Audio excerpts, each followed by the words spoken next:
مصائب، مشکلات، تکلیفیں انسانی زندگی کا حصہ ہیں۔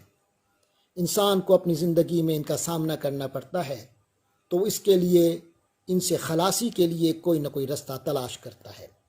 حضرت محمد صلی اللہ علیہ وسلم خاتم النبیین، نبی اکرم علیہ الصلاۃ والسلام کے دور میں بھی صحابہ کرام کو مشکلات اور مصائب پیش آتے تھے۔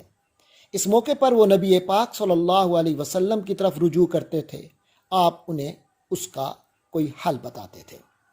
آج ہم حضرت عوف بن مالک اشجعی رضی اللہ عنہ کے بارے میں دیکھیں گے کہ انہیں ایک بہت بڑی مصیبت پیش آئی تو انہوں نے کیا کیا۔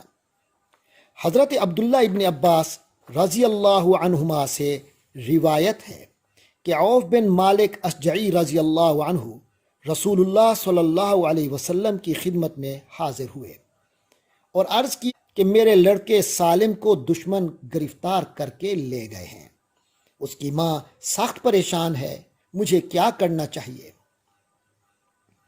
حضور پاک صلی اللہ علیہ وسلم نے ان کو تقوی اختیار کرنے کا حکم دیا اور رسول اللہ صلی اللہ علیہ وسلم نے فرمایا کہ میں تم کو اور لڑکے کی والدہ کو حکم دیتا ہوں کہ تم کثرت کے ساتھ لا حول ولا قوت الا باللہ پڑھا کرو۔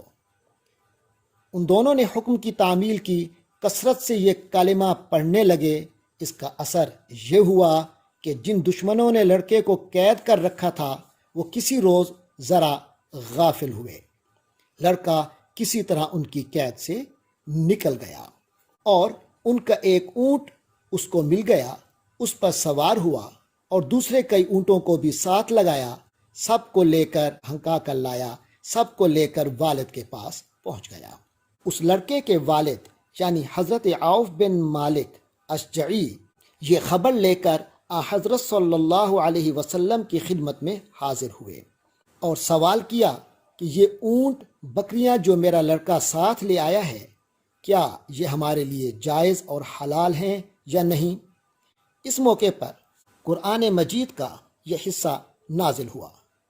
اعوذ باللہ من الشیطان الرجیم، بسم اللہ الرحمن الرحیم، ومن يتق اللہ یجعل له مخرجا ویرزقه من حیث لا يحتسب ومن يتوکل علی اللہ فهو حسبه ان اللہ بالغ امرہ قد جعل اللہ لکل شیء قدرا۔ صدق اللہ العظیم۔ اس حدیث میں رسول اللہ صلی اللہ علیہ وسلم نے عوف بن مالک رضی اللہ عنہ کو مصیبت سے نجات اور مقصد کے حصول کے لیے کثرت کے ساتھ لا حول ولا قوت الا باللہ پڑھنے کا فرمایا۔ اس کثرت سے کیا مراد ہے، کتنی بار پڑھنا چاہیے؟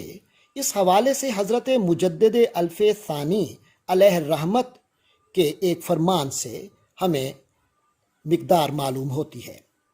آپ رحمہ اللہ نے فرمایا کہ دینی اور دنیاوی ہر قسم کے مصائب اور تکلیفوں سے بچاؤ اور منافع اور مقاصد کے حصول کے لیے اس کلمہ یعنی لا حول ولا قوت الا باللہ کو کثرت سے پڑھنا بڑا مجرب عمل ہے۔